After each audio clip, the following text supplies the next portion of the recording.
Assalamualaikum warahmatullahi wabarakatuh. Halo semuanya.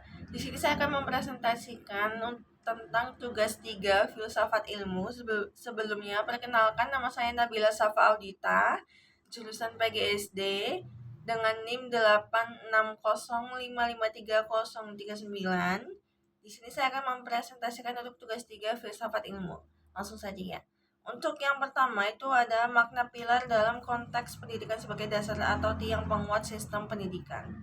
Jawabannya adalah terdapat 4, yaitu yang pertama learning to know, yaitu belajar untuk mengetahui, yang menjadi dasar kognitif. Tujuannya bukan sekedar hafal, tapi menggabungkan pengetahuan umum dan juga pendalaman pada bidang tertentu. Terus yang kedua ada learning to do, yaitu belajar untuk berbuat atau berkarya. Pada pilar ini yang menekankan pada aksi dan kreativitas. Ilmu yang didapat harus bisa diterapkan untuk menghadapi situasi nyata, kerjasama, dan juga berkarya di dalam masyarakat. Untuk yang ketiga ada namanya learning to live together, yaitu belajar untuk hidup bersama. Ya, pada pilar ini yang berfokus pada sikap sosial, menghargai perbedaan pendapat, mengelola konflik, memahami budaya lain, dan juga bekerja sama. Dan yang terakhir adalah learning to be, yaitu belajar untuk menjadi diri sendiri. Pada pilar ini tentang pengembangan kepribadian, otonomi, penilaian mandiri, dan tanggung jawab.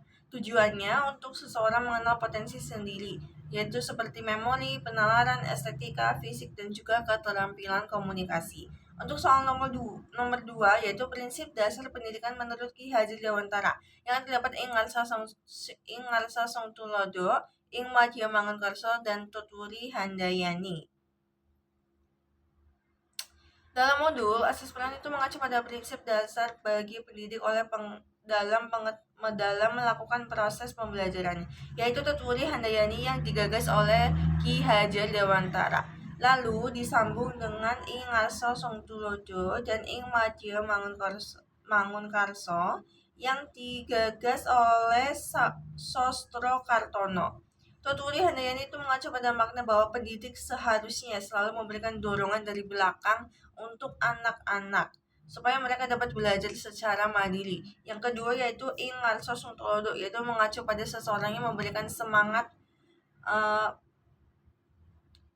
atau pendidik yang harus menjadi model ya di depan anak didiknya supaya mereka menemukan figur yang layak dan patut dicontoh baik dalam bersikap maupun berperilaku. Yang terakhir yang ketiga itu Ing Madya Mangunkarso, yaitu mengacu pada makna bahwa seseorang pendidik harus dapat menjadi pendukung dan pemberi semangat di tengah anak-anak didiknya agar mereka senantiasa menjadi peserta didik yang percaya diri, bersemangat, dan bisa melalui proses pendidikan dengan baik. Untuk soal nomor 3 yaitu analisis relevansi dan tantangan penerapan prinsip tersebut dalam era digital. Di sini saya mengambil contoh dalam pembelajaran daring.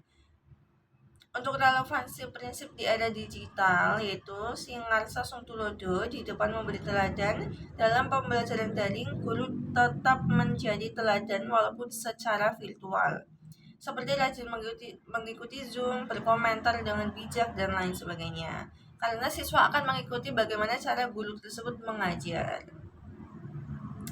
Lalu Ing Madya Mangunkarso yaitu di tengah membangun semangat guru tetap menjadi fasilitator untuk siswa seperti di Google Classroom ya, kalau seperti yang dulu pas COVID seperti saya.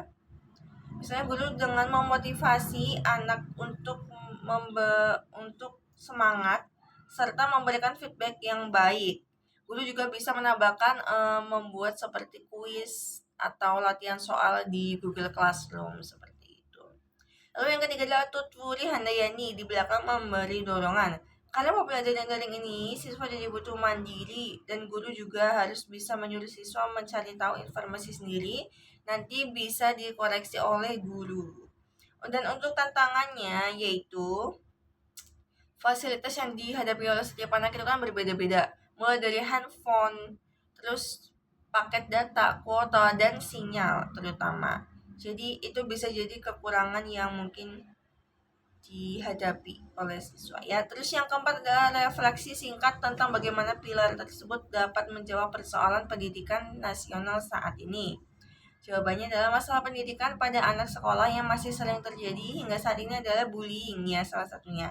Jadi guru itu harus menjadi contoh yang nyata untuk siswa, untuk menjadikan siswa yang memiliki rasa empati kepada teman, memiliki mental yang kuat baik dalam media sosial dan juga dalam kehidupan nyata dan juga berintegritas.